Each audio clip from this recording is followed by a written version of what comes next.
भादों के महीने में आप और हमको यदि ये शिव महापुराण की कथा श्रवण करने का सौभाग्य प्राप्त हुआ है तो कहीं ना कहीं भगवान देवाधिदेव महादेव की कृपा करुणा गुड़गांव वालों पर, गुरुग्राम वासियों पर हुई है। अभी श्री वर्धन जी यादव जी बता रहे थे कि गुरुग्राम के इस गुड़गांव के कई शिव भक्त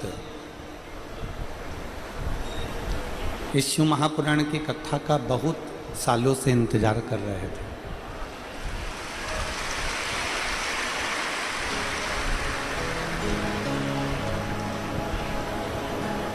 श्री वर्धन जी यादव जी कह रहे थे कि गुड़गांव वासियों को बहुत दिन से इंतजार था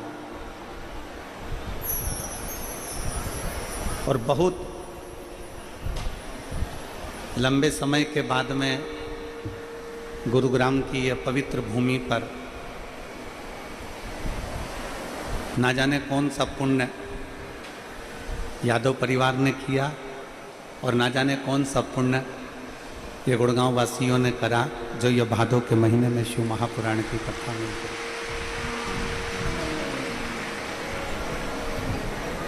और तेरी कृपा बिना न हिले एक भी लेते श्वास तेरी कृपा से बखान क्या करूं मैं राखों के ढेर का चपटी भभूत में खजाना का। हे गंगाधार मुक्ति द्वार ओंकार तू भोले ओंकार तू आयो शरण तेरा शंभु तार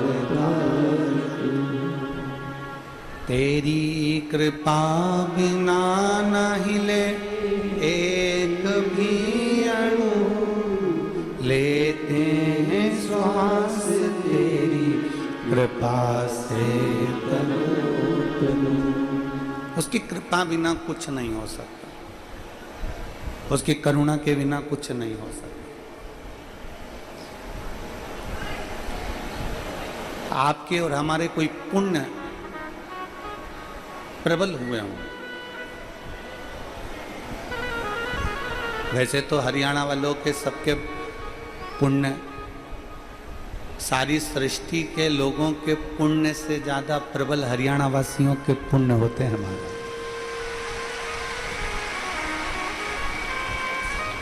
उसका एक कारण है कि भगवान कृष्ण ने गीता का अगर ज्ञान दिया है तो हरियाणा की पवित्र धरा से दिया है, पवित्र भूमि से। और जिस भूमि पर आप और हम कथा सुन रहे हैं, गुरुग्राम की भूमि, गुड़गांव की पवित्र धरा,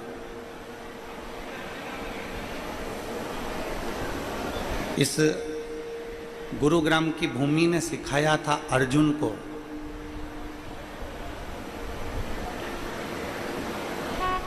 इस गुरुग्राम की भूमि ने सिखाया था भीम को, युधिष्ठिर को, नकुल को, सहदेव को। इस गुरुग्राम की भूमि ने, इस गुड़गांव की भूमि ने सिखाया था गुरु द्रोणाचार्य के माध्यम से कि अर्जुन वृक्ष पर बैठा हुआ तोता दिख रहा पर उसमें सबसे मुख्य दिखने वाली चीज क्या है। और इसी गुरुग्राम की भूमि से अर्जुन ने कह दिया था कि मुझे उस पक्षी की आंख नजर आ रही है। गुरु द्रोणाचार्य जी ने कह दिया था कि अपने लक्ष्य को देखो, बस अपने को अपना लक्ष्य देखना, अपने को अपना लक्ष्य नजर आना चाहिए, अपने को अपना लक्ष्य सम्मुख दिखना चाहिए, सामने नजर आना चाहिए। और वो लक्ष्य गुरुग्राम की इस पवित्र भूमि से गुरु द्रोणाचार्य जी ने अर्जुन को दिखा दिया। शिव महापुराण की कथा कहती है ऐसा ही लक्ष्य आपका और हमारा हो कि हम अपने लक्ष्य को देखें। पर दुनिया की जो रीति होती है, दुनिया का जो नियम होता है, दुनिया का जो क्रम होता है, वो अपने लक्ष्य को ना देखकर दुनिया का लक्ष्य देखते हैं।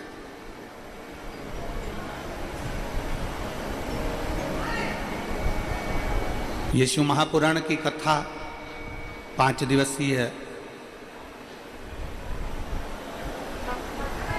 हरतालिका फुलेरा शिव महापुराण की कथा गुरुग्राम से आप और हम श्रवण करेंगे। श्री वर्धन जी यादव जी ने कहा कि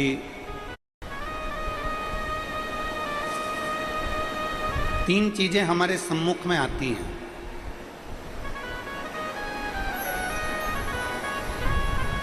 एक स्वयं के लिए देख लेना,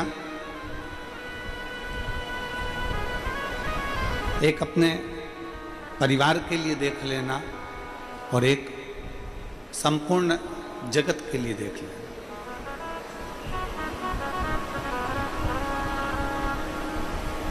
एक स्वयं के लिए देखना, एक परिवार के लिए देखना और एक संपूर्ण जगत के लिए देखना। 3 चीजें।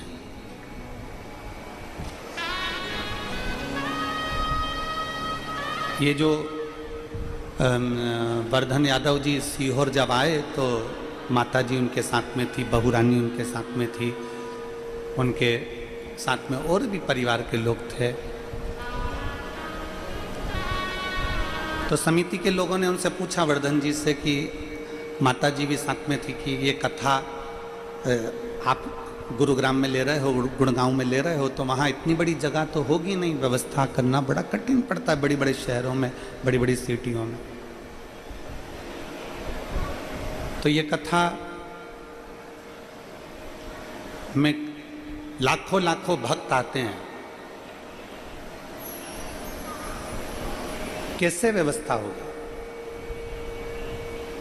आप क्या छोटे रूप में कराएंगे कि बड़े रूप में कराएंगे? तो वर्धन जी का एक शब्द बड़ा अच्छा था, मैं इसके लिए वर्धन यादव जी को धन्यवाद देता हूं कि उनका शब्द था, ये कथा केवल हमारे लिए नहीं, पूरे गुरुग्राम के लिए होना चाहिए, पूरे गुड़गांव के लिए होना चाहिए। मैं साधुवाद देता हूं वर्धन जी आपको, उसके लिए बहुत बहुत साधुवाद कि ये कथा केवल मेरे अपने लिए नहीं, ये कथा केवल मेरे अपने परिवार के लिए नहीं, ये कथा संपूर्ण विश्व के कल्याण के लिए, पूरे गुरुग्राम के लिए, पूरे गुड़गांव वासियों के लिए होना चाहिए, पूरे हरियाणा वालों के लिए होना चाहिए। 3 चीजें मेरे शंकर की पवित्र कथा कहती है कि 3 चीजें अपनी जिंदगी में होती है। एक, अपना भला सोचना, दूसरा अपने परिवार का भला सोचना, और तीसरा संपूर्ण क्षेत्रवासियों का, संपूर्ण देशवासियों का, संपूर्ण क्षेत्रवासियों का कल्याण सोचना। और जिसने अपने परिवार का विचार छोड़ा और संपूर्ण क्षेत्रवासियों के लिए अच्छा सोचना प्रारंभ करा, जगत में भोलेनाथ भी उसका हाथ पकड़कर आगे बढ़ाना प्रयास करते हैं कि वो आगे बढ़ते हैं। शिव तत्व इसी को कहते हैं। भगवान शंकर की पवित्र कथा, शिव महापुराण की कथा यही वर्णन करती है। लाखों की संख्या में आप लोग आए हैं, बड़े ध्यान लगाकर अगर कथा सुनेंगे, अपना चित्त, अपना मन, अपनी वृत्ति शिव में अगर लगाएंगे, 5 दिन इन पंचम इंद्रियों को अगर हमने हमारे भगवान देवाधिदेव महादेव को समर्पित कर दिया, 5 दिन हमने ये पंचम इंद्रियां भगवान शिव को दे दी, अपना भीतर मन चित्त वृत्ति को हमने शिव को दे दिया, तो ये निश्चित है कि आप यहाँ से खाली नहीं जाएंगे। जब 5वें दिन जाएंगे तो आपकी झोली भी खुशियों से भरी होगी और अगली कथा में आपका भी पत्र होगा।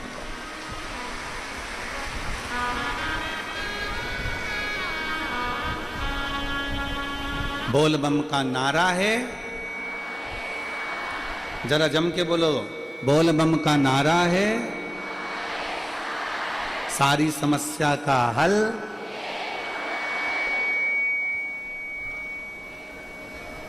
शिव तत्व की प्राप्ति हो, भगवान देवाधिदेव महादेव का चरित्र कहता है। एक सुंदर से प्रसंग से शिव महापुराण की कथा प्रारंभ हो रही है,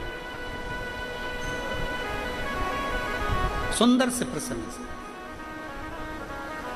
जिसमें श्री वेदव्यास जी ने देवराज नाम के ब्राह्मण का चरित्र कहा और बहुत सावधानी से सुनिएगा। बहुत दूर दूर से आए हो, 100 रुपये, 50 रुपये, 200 रुपये अपने खर्च कर कर आए, ऑटो से, रिक्शे से, गाड़ी से यहां पहुंचे हो। बहुत सावधानी से कथा को सुनिएगा, बहुत प्रेम से।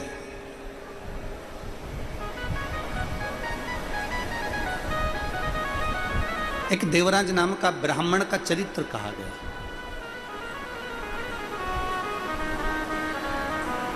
और वो देवराज जिसने कभी शंकर भगवान के मंदिर की सीढ़ी नहीं चढ़ी थी, वो देवराज जो कभी शिवालय तक नहीं गया, वो देवराज जो कभी भगवान शंकर की चौखट तक नहीं गया, जिसने कभी भगवान शंकर के शिवलिंग पर एक लोटा जल भी समर्पित नहीं करा, कभी उसने भगवान शंकर का कोई शिवालय नहीं देखा, कभी उसने भगवान शंकर का कोई देवालय, कोई शिवालय या शंकर भगवान के मंदिर में कभी वो गया ही नहीं। शिव के द्वार तक वो पहुंचा ही नहीं। और वेदव्यास जी कहते हैं कि देवराज नाम का ब्राह्मण, जो ब्राह्मण के घर में जन्म ले लेता है, ब्राह्मण के कुल में जन्म ले लेता है, पर कभी ब्राह्मण कर्म नहीं कर पाता।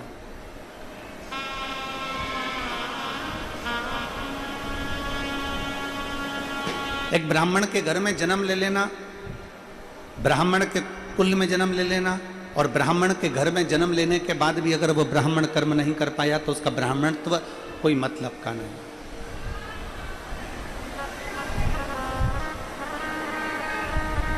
शिव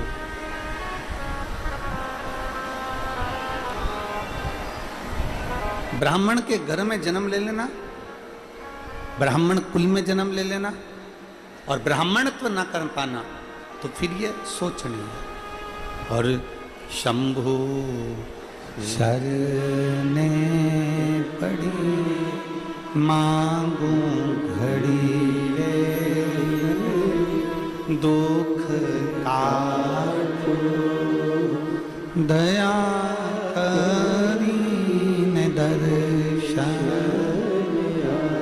ओ, शंभु शरणे मांगू घड़ी रे, दुख काटो दया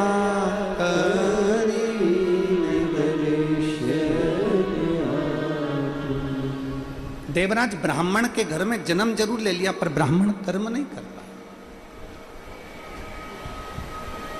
समय निकलता गया,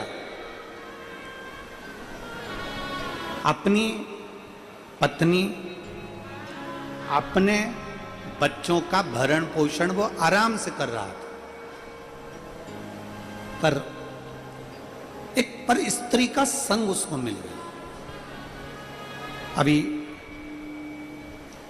गुरु गोविंद सिंह जी की पुण्य स्थली नांदेड़ में शिव महापुराण की कथा में हमने कहा था, बन सके तो 2 चीजों से दूरी बना लो, एक पर स्त्री और दूसरा पर धन।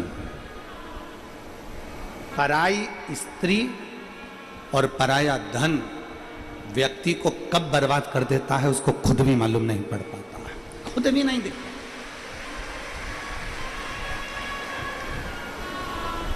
दो से दूरी बना लो।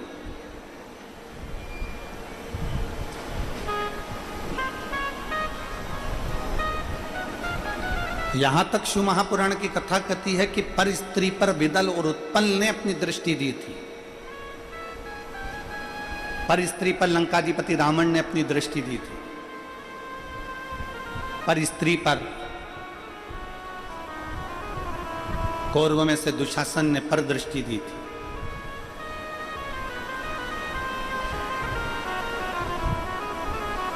पर स्त्री को यदि हम गलत विचार से भी अगर देख लेते हैं, गलत दृष्टि से भी देख लेते हैं, तो हमारा जीवन नाश होने में देरी नहीं लगती। दो चीजों से दूरी बनाओ, एक पर स्त्री और पर धन। ये दोनों बर्बाद करने वाले, ये दोनों नष्ट करने वाले। और देवराज ने सबसे बड़ी गलती करी कि देवराज अपनी घर में पत्नी थी, अपने घर में बच्चे थे, पूरा परिवार था, उनका भरण पोषण भी चल रहा है, उनका भोजन भी चल रहा है, उनका अच्छे से देख रेख भी चल रहा है। पर देवराज ने एक गलती करी कि एक सुंदर स्त्री के संग में वो पड़ गया। और एक स्त्री का संग ऐसा मिल गया उसको कि उस स्त्री ने, उस नारी ने देवराज से कहा कि रानी के गले में जो हार है, रानी के गले में जो हार पड़ा हुआ है, वो हार मुझे चाहिए।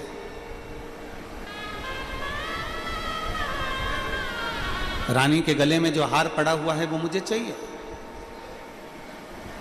बस एक पराई स्त्री के कहने पर वो हार लेने के लिए गया और दूत उसके पीछे पड़ गए और वो चोरी का धन लेकर जा रहा था, शरीर में ताप पड़ गया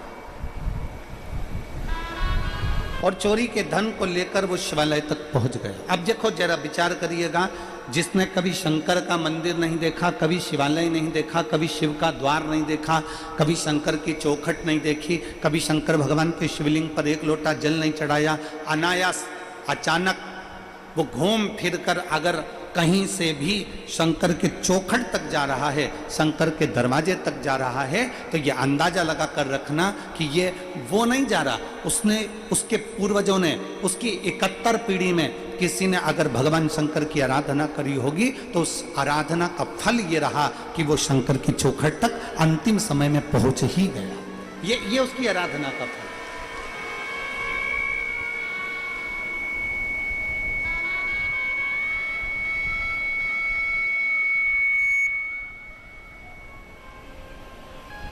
ये उसकी आराधना का फल है कि वो अंतिम समय में शिव की चौखट तक पहुंच ही गया।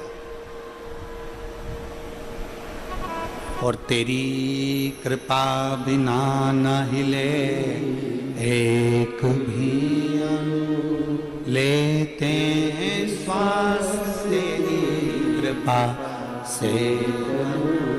ये उसकी कृपा, ये उसकी उदारता।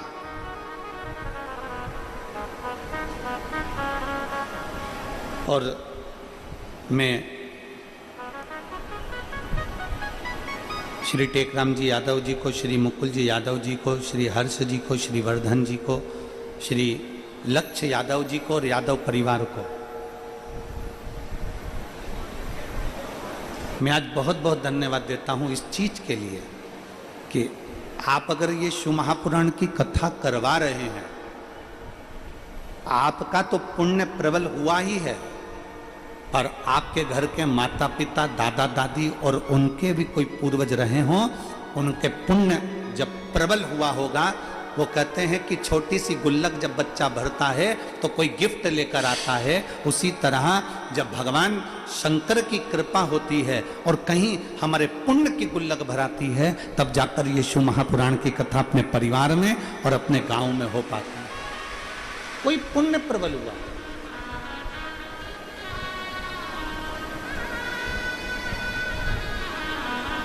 बिना पुण्यता का कुछ भी नहीं मिल सकता।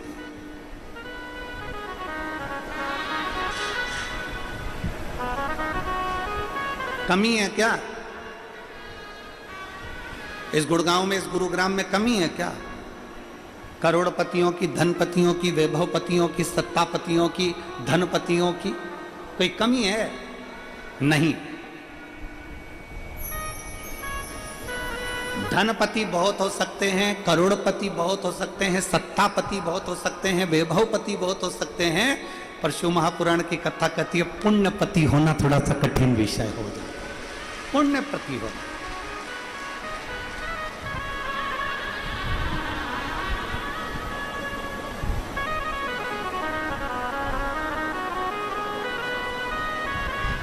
स्वयं खा लेना सुकृति है, छुड़ाकर खा लेना विकृति है, और बांट कर खाना ये मेरे भारत देश की संस्कृति है। ये मेरे भारत देश की संस्कृति है।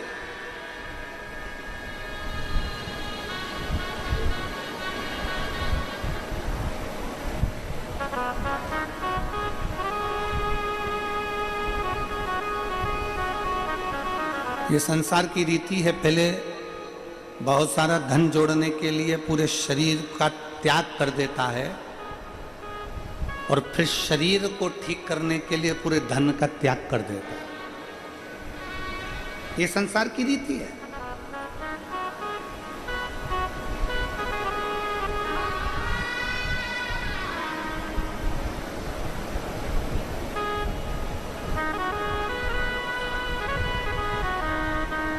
कल हम जब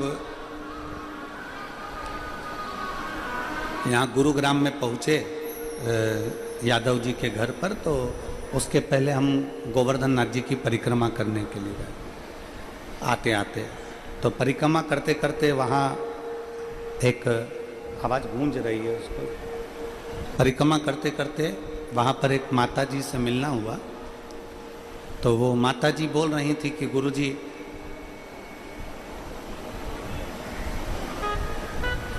हम बहुत दिन से माला जाप करते हैं। पहले हमारा मन माला में लग जाता था, आजकल हमारा मन माला में नहीं लगता। हमने कहा माता जी, जिसका मन माल में लग जाता है तो माला में नहीं लग पाता, और जिसका मन एक बार अगर माला में लग गया तो फिर दुनिया के ठाट में और दुनिया के वैभव में नहीं लग पाता है। दोनों में अंतर है, दोनों में अंतर। माला जपते जपते जपते जपते तुम्हारा ध्यान भटक सकता है, माला जपते जपते तुम्हारा चित्त भटक सकता है, पर जीजियों, ए मेरी हरियाणा की ताइयों और मेरे हरियाणा के ताऊ, मेरी जीजियों, मेरे जीजाओं, बेटियों बेटाओं, मेरी माताओं, मेरे भाई, विचार कर कर बताना, माला जपते जपते ध्यान भटक सकता है, पर नोट की गड्डी गिनते गिनते ध्यान भटकता है क्या? अरे बोलो तो जरा जम के, अच्छे से बोलो जरा। भटकेगा। और अगर भटक भी गया ना, पति ने कहा, सुनो, पति ने कहा पूरे 100 नोट हैं, और तुमने जो गिनने बैठी और गिनते गिनते उसमें 99 निकले। जो 99 निकले तो पति से कहा इसमें तो 99 नहीं, मैंने 100 दिए हैं, गिन फिर से। अब की बार उतने, और पहले जितनी लगन नहीं लगी थी ना, उससे दुगनी लगन में उसने नोट गिनना चालू करा। फिर गिनी 1 2 3 4 5 6, और फिर लगन से नोट गिने, और जो लगन से गिने, गिनने में उसने फिर कह दिया नहीं 99। पति ने कहा हो ही नहीं सकते, मैंने 100 दिया। इतने में पत्नी ने कहा तुम गिन ले, ले तू गिन ले, पकड़ गिनो तुम। और पति ने जो गिनना चालू करा कि जरा गिनो अच्छे से, तो पति ने फिर गिना तो वास्तव में वो 99 नोट थे। पति ने अपनी पत्नी से कहा कि मैंने 1 नोट तुझे कम दिया था, पर सत्य मायने में तू नोट तो बड़ी लगनता से गिनती है, ये सिद्ध हो गया है, बड़ी लगनता से। माला के मन के गिनना, मन भटक सकता है। माला के मनकों से मन भटक सकता है, पर नोट की गड्डी से मन नहीं भटकता। शिव महापुराण की कथा कहती है, जितना चित्त लगाकर तुम किसी कार्य को करते हो, जितना चित्त लगाकर तुम कोई कार्य करना चाहते हो, उस चित्त के साथ में जब तुम परमात्मा को पाने की भी लगनता, परमात्मा को पाने का भी लक्ष्य निश्चित करते हो, तो एक ना एक दिन मेरा विश्वनाथ, मेरा शंभु त्रिकालदर्शी तुम्हारे सामने आकर खड़ा जरूर हो जाता है। एक निश्चितता में लक्ष्य बनाओ। नोट गिनते समय जैसे तुम्हारा चित्त केंद्रित है,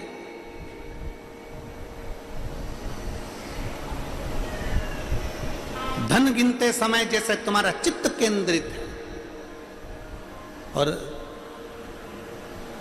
डेंटिंग पेंटिंग करते समय तुम्हारा दर्पण के सामने चित्त केंद्रित है, जरा सी भी गड़बड़ी नहीं होना चाहिए, एकदम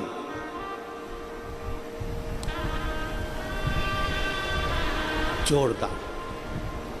पेंसिल से पहले लाइन खिंचाएगी, फिर डब्बा नयन। दर्पण के सामने तुम्हारा ध्यान केंद्रित है, धन गिनते समय तुम्हारा ध्यान केंद्रित है, कुछ कार्य करते समय तुम्हारा ध्यान केंद्रित है, कपड़ा सिलते समय तुम्हारा ध्यान केंद्रित है, अपने लिए कुछ बनाते समय तुम्हारा ध्यान केंद्रित है। उसी तरह अपनी जिंदगी बनाने के लिए शिव के चरणों में भी तुम्हारा ध्यान केंद्रित होना चाहिए। शिव के चरणों में तुम्हारा ध्यान केंद्रित। और मैंने तेरे ही भरोसे बाबा, तेरे ही भरोसे हवा बिच उड़ती जावांगी, बाबा डोर हथों छड़ी में कटी जावांगी, भोले में तेरी शंभू में तेरी हवा बिच उड़ती जावांगी, बाबा डोर हथों छड़ीना में कटी जावांगी।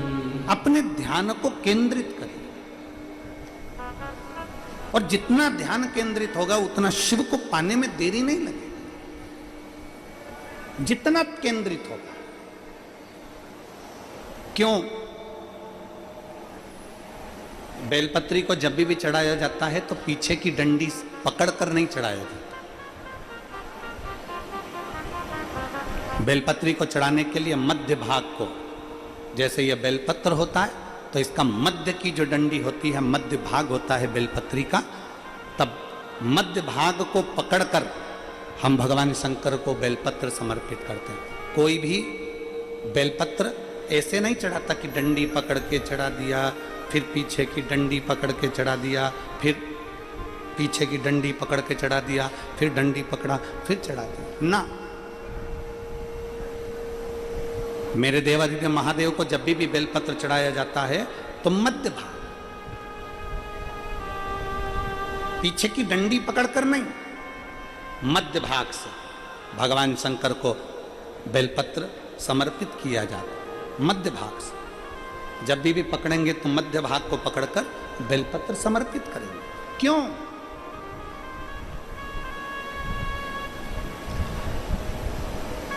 क्योंकि हमने भगवान शिव को मध्य भाग पकड़कर इसलिए समर्पित करा कि ये केवल बेलपत्र का मध्य भाग नहीं है मेरे शंभू, मेरे हृदय के मध्य भाग को मैं आपके चरणों में समर्पित कर रही हूं। मेरा दिल, मेरा हृदय, मेरा चित्त मैं आपको दे रही हूं। मध्य भाग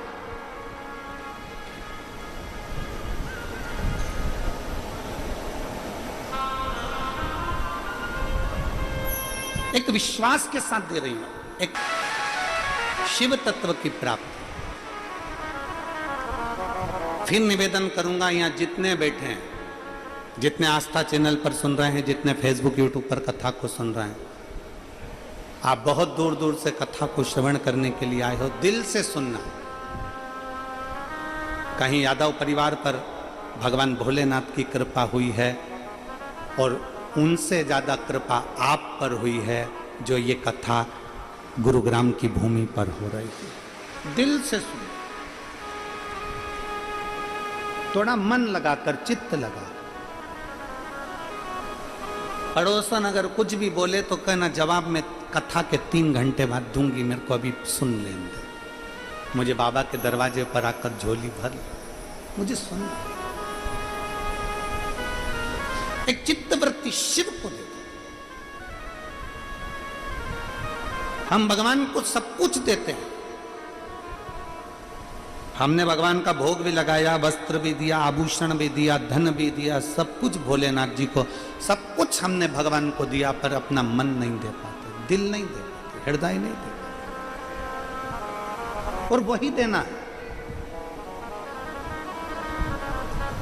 एक शिव महापुराण का बड़ा सुंदर चरित्र है।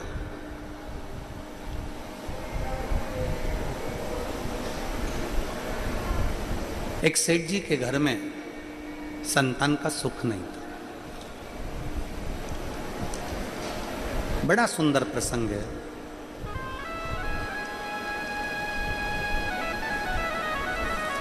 सेठ जी के घर में औलाद नहीं थी। सेठ, सेठानी, दोनों के घर में जब औलाद का सुख नहीं था, पर मन चित्त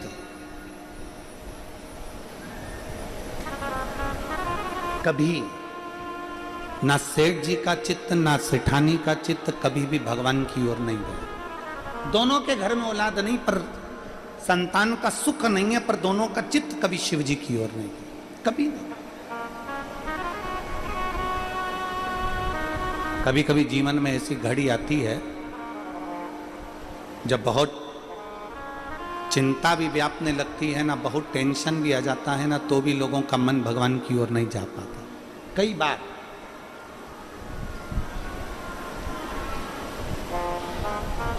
चित्त नहीं गया।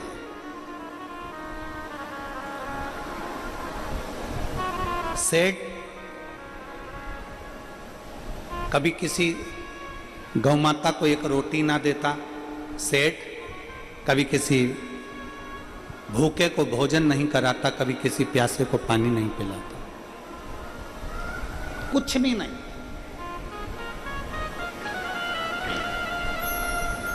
सेठानी का स्वभाव भी ऐसा ही था कि वो कभी किसी को कुछ नहीं देता।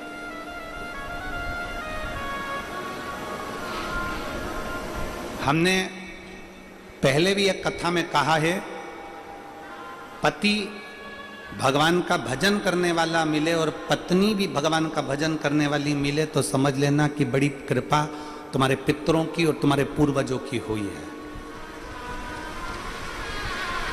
मान लो पति पत्नी में से पति भगवान का भजन करने वाला मिले और पत्नी भगवान का भजन करने वाली नहीं मिले तो भी समझना कि भगवान की कृपा।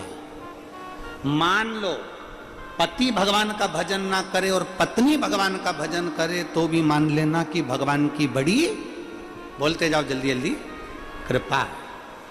और अगर पति और पत्नी दोनों ही सीताराम है, ना पति कभी भगवान का नाम ले, ना पत्नी कभी भगवान का नाम ले, ना पति कभी धर्मात्मा, ना पति कभी भूखे को भोजन कराए, ना पत्नी कभी भूखे को भोजन कराए, ना पति किसी के लिए खड़ा हो, ना पत्नी किसी के लिए खड़ी हो, तो समझ लेना कि फिर तो सीताराम तो सीताराम, राधे श्याम तो राधे श्याम नहीं है। समझ मुश्किल।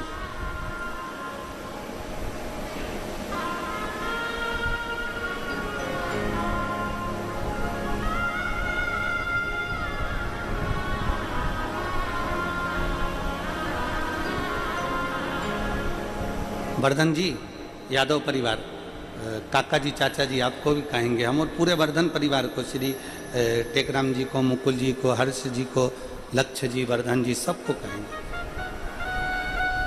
ये गुरुग्राम की एक वीडियो सबसे ज़्यादा वायरल हो रही है।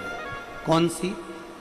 लोग बोल के लिखकर भेज रहे हैं कि हमने, कई शिव भक्त यहाँ बैठे हुए हैं जिन्होंने 2 कथा 3 कथा, कहीं नोएडा की सुनी, कहीं कहीं की सुनी, कहीं कहीं की सुनी, पर यहाँ की एक वीडियो में लोग लिखकर भेज रहे हैं कि यहाँ पर एक तो बैठने की व्यवस्था और दूसरी यहाँ की भोजन व्यवस्था इतनी सुंदर है गुरुजी कि उसका हम वर्णन नहीं कर सकते। ये लिख के भेजे एक भोजन व्यवस्था शिव भक्तों के लिए, जो रात्रि को रुकने वाले भक्त हैं शंकर के, जो आ जाते हैं शिव के भरोसे, शंकर के भरोसे आए बैठ गए, उनके लिए बड़ी सुंदर व्यवस्था। उसके लिए हम आपको साधुवाद देते हैं, बहुत बहुत साधुवाद, धन्यवाद। शिव तत्व इसी को, सेठ और सेठानी दोनों ने कभी भूखे को भोजन नहीं कराया, कभी प्यासे को पानी नहीं पिलाया, कभी किसी को अन्न का भाग नहीं दिया, कभी कोई सेवा नहीं करी, कभी कोई शिव की आराधना नहीं करी, कभी राम की आराधना, कभी कृष्ण की आराधना, कभी दत्त की आराधना, कभी देवी की आराधना, किसी की आराधना नहीं करी।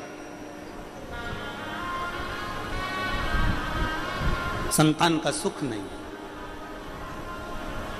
अब एक दिन भूलवश ना पत्नी ने, ना पति ने, किसी ने नहीं सोचा था, भूल से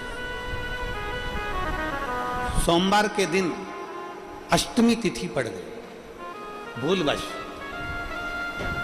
और सोमवार के दिन जैसे ही अष्टमी तिथि पड़ी और इनके बगीचे से जो गूंज रहा है ना, इसको थोड़ा कम करो, डीले कम करिए, डीले कम करो थोड़ा। भूलवश सोमवार की अष्टमी तिथि पड़ी और सोमवार की अष्टमी तिथि पड़ने पर भूलवश इनके बगीचे में से कोई बेलपत्री का वृक्ष लगा हुआ था, कोई पुष्प का वृक्ष लगा हुआ था, उसमें से कोई फूल बेलपत्र तोड़ कर ले गए। अच्छा, दोनों की सेठ सेठानी का मन ऐसा था कि ना तो ये फूल किसी को तोड़ने देते, ना बेलपत्री किसी को तोड़ने देते, ना कुछ, और तो और कि हमारे बगीचे का कोई सामान ना तोड़ ले, उस चक्कर में इन्होंने एक कुत्ता भी रख रखा था कि कोई हमारे बगीचे में ना घुस जाए, कोई हमारे बगीचे में ना पहुंचे।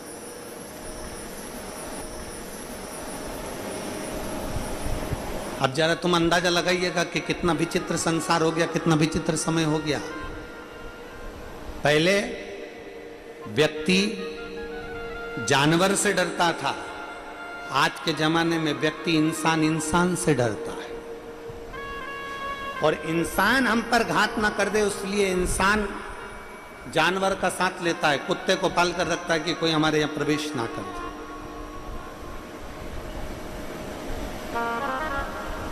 सेठ सेठानी के बगीचे में से कोई ने बेलपत्र निकाल ली, कोई ने पुष्प ले लिया और ले जाकर, सोमवार की अष्टमी थी, अंदाजा नहीं लग पाया, ध्यान नहीं रख पाया, और सोमवार की अष्टमी के दिन भूलवश, इनको नहीं ध्यान में, कोई दूसरे ने तोड़ा, दूसरे ने लिया और शंकर जी के मंदिर में जाकर वो बेलपत्री और पुष्प समर्पित कर दिया।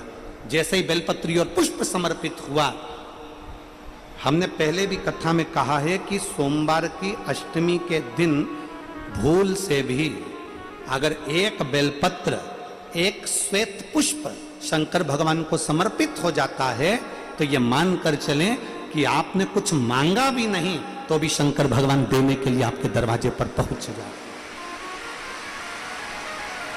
भूलवश सोमवार की अष्टमी के दिन अगर भूलवश भी अगर हमारे हाथ से एक बेलपत्र, एक पुष्प शिव को समर्पित हो जाए, तो समझ लो कि कहीं शंकर की उदारता, कहीं शिव की कृपा।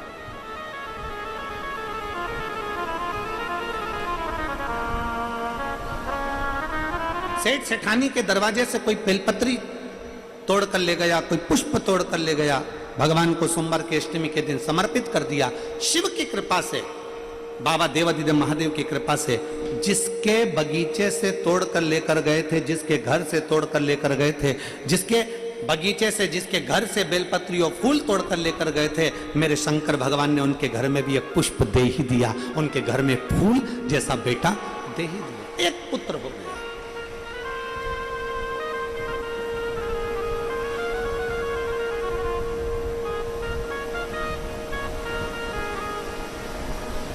एक फूल जैसा बेटा उनके घर में जन्म ले लिया, जिसका नाम वज्र सुमन हुआ। क्या नाम पड़ा? जम के बोलिए जरा, वज्र सुमन। क्योंकि फूल तोड़कर कोई दूसरा लेकर गया था, पुष्प तोड़कर लेकर गया था, इसलिए उसका नाम वज्र सुमन हुआ। बेटे ने जन्म ले लिया वज्र सुमन ने, वज्र सुमन धीरे धीरे धीरे धीरे धीरे धीरे बड़ा होने लगा वज्र सुमन। अब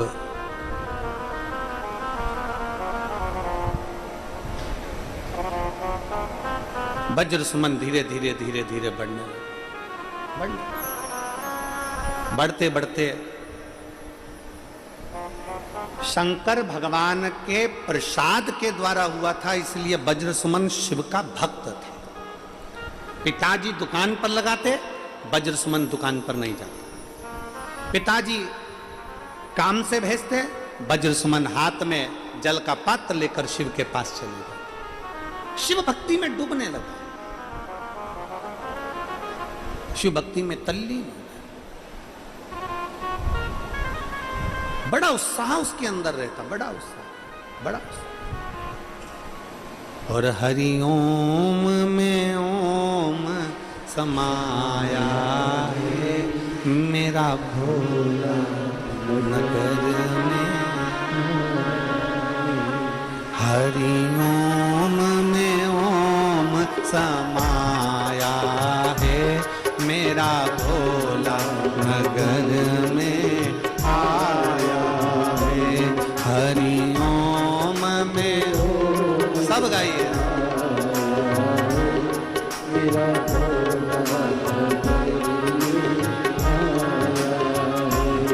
मेरा भोला नगर में आया है, मेरा भोला, मेरा भोला नगर में आया है, मेरा भोला।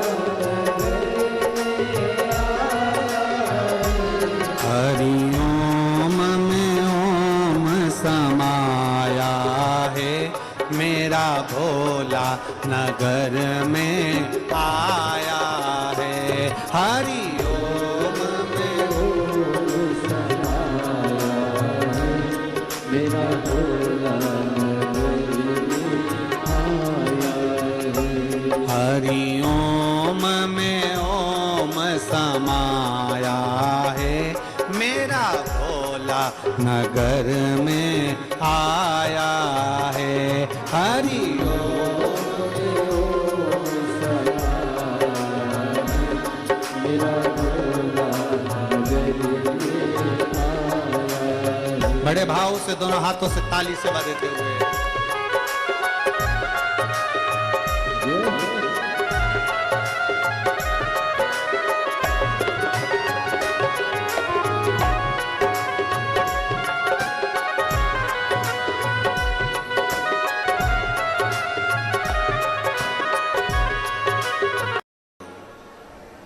देवज्ञ महादेव का चरित्र कह रहा, शिव महापुराण की कथा वर्णन कर रहे हैं, शिव तत्व कह रहा।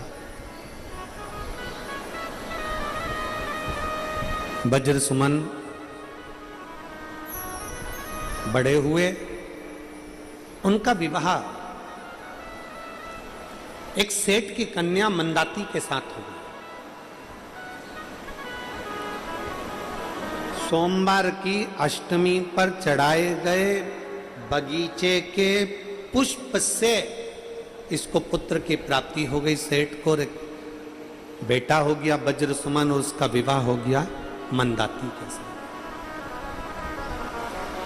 विवाह हुआ, पर मंदाती, वज्र सुमन तो शिव जी की आराधना में लगे रहते, वज्र सुमन तो भगवान शंकर की भक्ति में डूबे रहते, वज्र सुमन तो भगवान शंकर की अविरल भक्ति में लगे रहते, पर मंदाती का मन शिव तत्व में लगता ही नहीं। अभी आपको कथा में कहा कि पति अगर भजन करने वाला है और पत्नी अगर भजन नहीं करती तो भी भगवान की कृपा समझो, पत्नी भजन करे और पति ना करे तो भी भगवान की कृपा समझो, और पति पत्नी दोनों ही भगवान की भक्ति ना करे तो समझ लो फिर सीताराम जी है। पर कृपा देखिए शिव की, वज्र सुमन भगवान की भक्ति करता है, मंदमती मंदाती कभी भगवान की भक्ति में नहीं लगी। मंदाती शिव भक्ति करती ही नहीं। और फिर निवेदन है मेरी हरियाणा की जीजियों से, मेरे जीजाओं से, मेरी बेटियों से, बेटाओं से, माताओं से, मेरे भाइयों से, तुम्हारे मन में कभी ये मत लेकर आना कि मैं मंदिर जाती हूं मेरी देवरानी नहीं जाती, मैं मंदिर जाती हूं मेरी जेठानी नहीं जाती, मैं मंदिर जाती हूं मेरी बहू नहीं जाती, मैं मंदिर जाती हूं मेरा बेटा नहीं जाता, मैं मंदिर जाती हूं मेरा पति नहीं जाता। कभी तुम्हारे मन में यह भाव लेकर मत आइए, कभी यह भाव लेकर मत आओ। बल्कि भगवान शंकर के मंदिर में एक लोटा जल चढ़ाते चढ़ाते ये जरूर कहना, प्रभु ऐसी कृपा जरूर करना कि जो मंदिर नहीं आ रहे हैं एक दिन तेरी कृपा से वो भी शिवालय आना प्रारंभ कर दे, शंकर को जल चढ़ाना प्रारंभ। इतनी कृपा जरूर कर। और तेरी कृपा बिना न हिले एक तू कृपा करेगा तो सब कुछ हो सकता है, तू करुणा करेगा तो सब कुछ हो सकता है, तू दया करेगा तो सब कुछ हो सकता है। तू कृपा कर।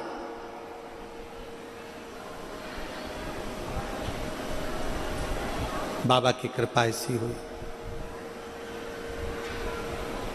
आज मंदाती के मामा जी ने अपनी भांजी और अपने भांजा दामाद दोनों का भोजन प्रसाद रखा। दोनों के लिए निमंत्रण आया और दोनों के लिए भोजन की व्यवस्था करी गई मामा जी के यहां। बहू ने कहा, मंदाती ने अपने पति से कहा, सुनो मेरे मामा जी के यहां भोजन है, आपका और मेरा, आप भांजी दामाद हो, आपका और मेरा दोनों का भोजन है, चलिए चलो। पति ने मना करा, देखो आज मैं नहीं जा सकता, आज मेरा मन नहीं है जाने का, मैं नहीं जाऊंगा, आज मैं नहीं जाऊंगा। पर पत्नी तो पत्नी थी, थोड़ी जिद पे अड़ गई।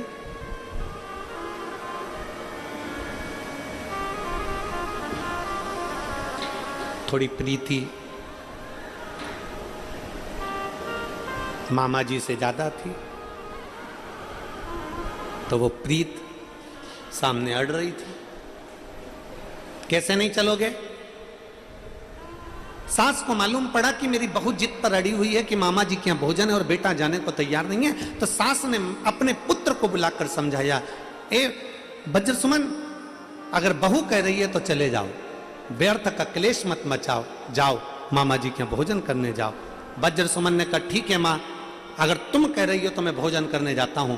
वज्र सुमन और मंदाती दोनों भोजन के लिए जाने लगे। चलते चलते बीच राह में मंदाती ने बहती हुई खूब अच्छी उफनती हुई नदी को देखा और देखते से ही पत्नी का मन लगा। मंदाती ने कहा, देखो आज और आप और हम कभी भ्रमण के लिए नहीं निकले, आप और हम कभी घूमने के लिए नहीं निकले, आज पहली बार मैं मामा के यहाँ जा रहे हैं, बीच में ये नदी पड़ी है, क्यों ना अपन स्नान करें,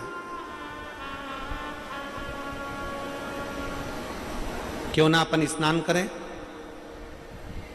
पति ने मना कर दिया वज्र सुमन ने, मैं नहीं नहाता, मैं स्नान नहीं करता। पत्नी जिद पे अड़ गई, मुझे तो स्नान करना है और तुम्हें भी मेरे साथ स्नान करना पड़ेगा। वज्र सुमन ने अपनी पत्नी से कहा, सुनो मंदाती, मुझे तैरना नहीं आता, मुझे तैरना नहीं आता। मंदाती,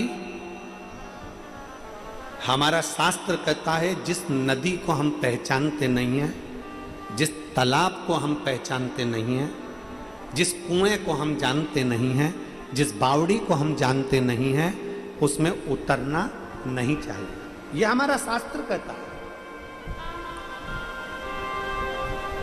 मैं कैसे उतर जाऊं? मंदाती ने जिद पकड़ी।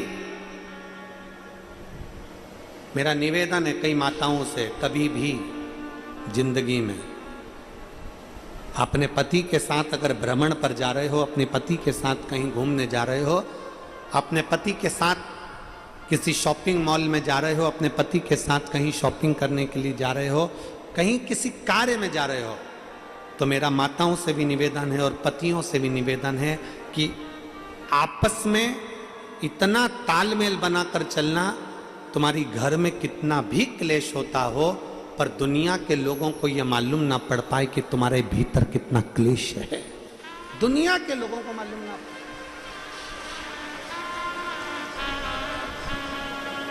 इतना तालमेल बनाकर चलिएगा, इतना तालमेल।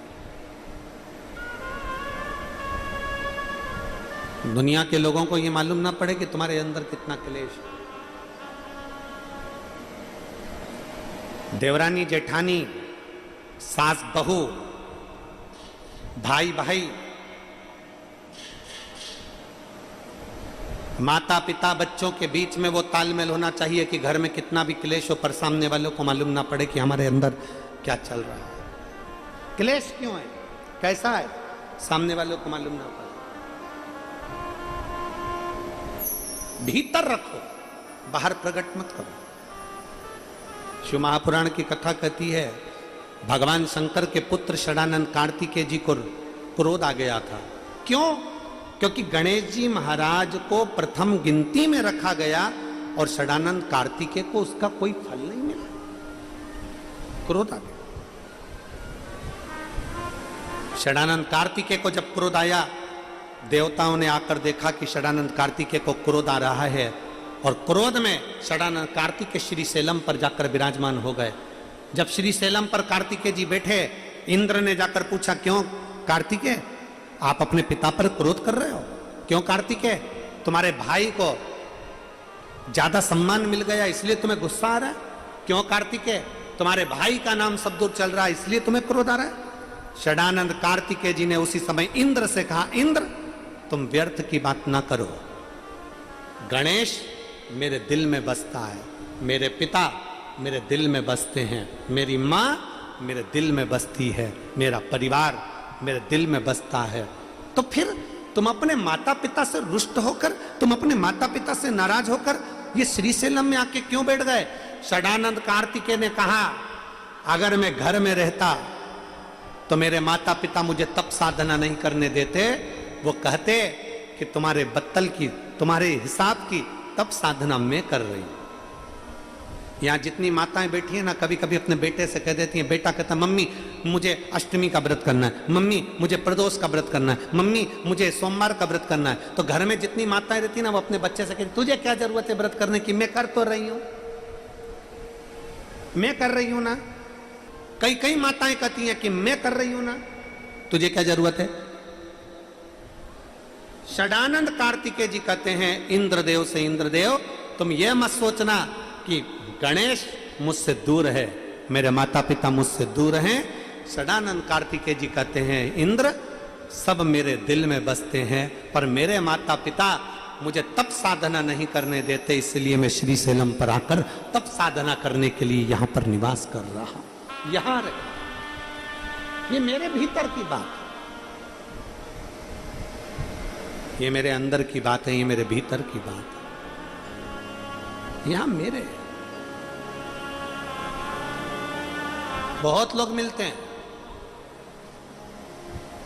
देवर देवरानी अगर दूसरे मकान में रह रहे हैं, जेठ जेठानी दूसरे मकान में रह रहे हैं, तो देवरानी के पास में भी ढेर जाएंगे और जेठानी के पास में भी बहुत जाएंगे। क्यों? क्या तुम्हारे जेठ ने तुम्हें हिस्सा नहीं दिया? क्यों? क्या तुम्हारे देवर ने तुम्हारे लिए कुछ नहीं किया? क्यों?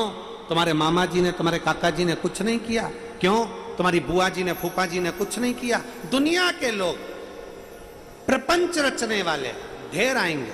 पर शिव महापुराण की कथा कहती है, क्या किसको रोइए, चादर तान के सोइए, आग लगे बस्ती में, जरा जम के बोलो, जरा अपन रहो मस्त। क्यों व्यर्थ की बातें करना?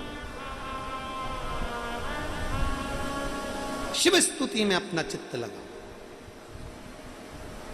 एक पत्र है,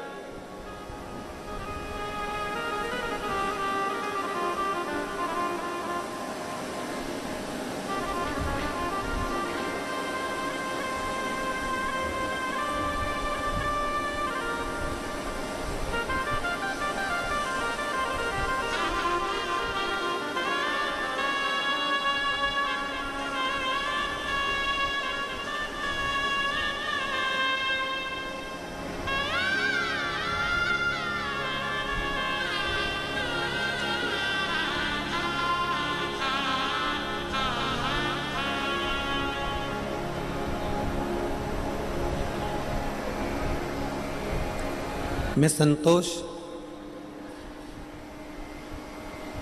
कसारिया, मेरे पति का नाम राजेश कसारिया। कहीं बैठे हो, मेरा मोबाइल नंबर ये है। पत्र को आप लोग एलईडी पर आस्था चैनल पर भी पढ़ सकते हैं। एलईडी पर आस्था चैनल पे पत्र चलता है, आप उसको पढ़ सकते हैं। कहीं बैठे हो तो हाथ हिला सकती हैं, और अगर बैठी हो तो बेलपत्री लेने के लिए यहाँ आ सकती हैं। मैं संतोष कसारिया, राजेश कसारिया, हिसार से हूँ। हिसार हरियाणा की रहने वाली हूँ। मेरा मोबाइल नंबर ये है। मेरे पति के गले में गठान हो गई। दिसंबर 2023 में हमने जगह जगह पर दिखाया, हिसार के हॉस्पिटल में दिखाया, फिर हम लोगों ने बाहर जाकर भी दिखाया। डॉक्टरों ने कहा कि ये गठान का ऑपरेशन होगा और गठान निकालकर जांच होगी। ऑपरेशन का खर्चा पूछा गया तो 3.5 लाख रुपए का खर्चा ऑपरेशन का बताया। हमने डॉक्टर साहब से कहा, डॉक्टर साहब हमें कुछ दिन दे दीजिए, हम वापिस आकर ऑपरेशन करा लेंगे। क्योंकि हमारे पास में इतना पैसा नहीं था गुरु जी, तो हम झूठ बोलकर घर आ गए। और घर आने के बाद आंखों में जल भरकर इतने रोए ना गुरुदेव कि एक तो पति के गले में गांठ हो गई, खाना खाते नहीं बनता, महीने निकलते जा रहे थे और उनके गले में से पानी भी निकलना बड़ा मुश्किल हो रहा था। पैसा इतना नहीं था कि ऑपरेशन करा सकें, और डॉक्टर घबरा भी रहे थे कि बीमारी कोई दूसरी है और इसका ऑपरेशन जरूरी है। बड़ी बीमारी कैंसर तक से योग बने, क्या करें। पति के मुख में पानी भी नहीं जा पा रहा था। तभी सब्जी का ठेला चलाने वाला, जो तरकारी भेजने वाला, बेचने वाला है, सब्जी बेचने वाला है, उसके यहां से मैं सब्जी खरीद रही थी। उसी ने मुझसे कहा कि बहन जी आप रोज थोड़ा सा सामान लेती हो, क्या बात है? पति को गले में गांठ हो गई है और डॉक्टर ऑपरेशन का बोल रहा है, वो कुछ खा पी नहीं सकते, मैं अकेली क्या दूं? उसके कहने पर मैंने शंकर भगवान को जल चढ़ाना प्रारंभ करा। एक बेलपत्री लेकर आती, उनसे खाते नहीं बनती, उसको पीस कर थोड़ा सा मुंह में दे देती और शिव जी पे चढ़े हुए जल को लाकर उनको पिलाने का प्रयास करती। गुरुदेव, पशुपतिनाथ का व्रत प्रारंभ किया। दुनिया के लोग मुझसे पूछें कि शिव की करुणा क्या होती है। 20 दिन निकल गए। 20 दिन तक रोज शंकर का चढ़ा हुआ जल लाती, उनके मुख में देती। धीरे धीरे धीरे धीरे 2-2 बूंद देती, फिर 4 बूंद देती, फिर थोड़ा कटोरी भर कर देती। धीरे धीरे उनको मुख में पानी जाना चालू हुआ। पानी जाना चालू हुआ। फिर मैंने बेलपत्री खिलाना प्रारंभ करी। बेलपत्री खिलाती, उसके बाद उन्होंने भोजन करना प्रारंभ करा। गुरुदेव, हम डॉक्टर को दिखाने के लिए गए। डॉक्टर ने कहा अब इनके गले में गठान नहीं है, और बाबा ने इनको उस लायक कर दिया कि अब वो भोजन भी कर रहे हैं, पानी भी पी रहे हैं, और मेरे पति बिल्कुल ठीक है।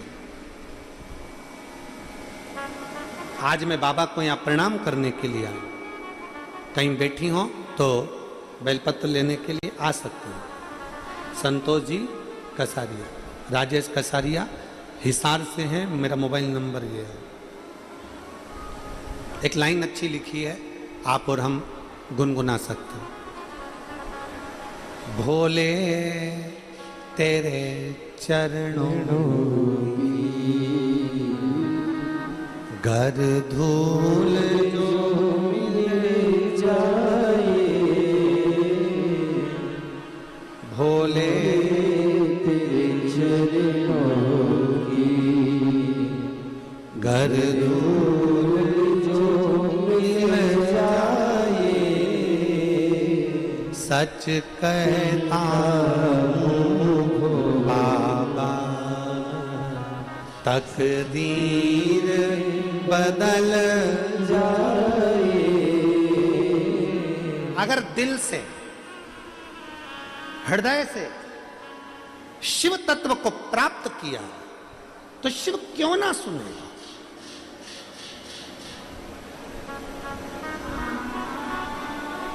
पति मना कर रहा है, पत्नी कर रही नहीं, नदी में नहाना पड़ेगा। पति कह रहा है मुझे तैरना नहीं आता। पत्नी कहती है चलो मेरा हाथ पकड़ो और नदी में चलो। हाथ पकड़ो मेरा, चलो नदी में। पति मना कर रहा है, मैं घर से नहाकर आया हूं, मामा जी के यहां भोजन करेंगे, वापिस आ जाएंगे, मैं नहाकर आया हूं।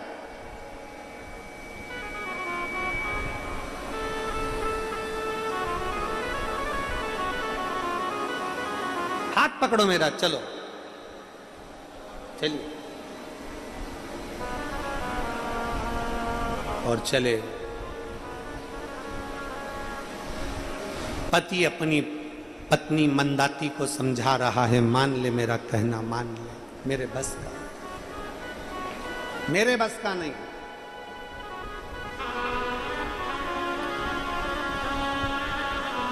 पत्नी ने हाथ पकड़ा पति का, खींच के नदी में ले गई।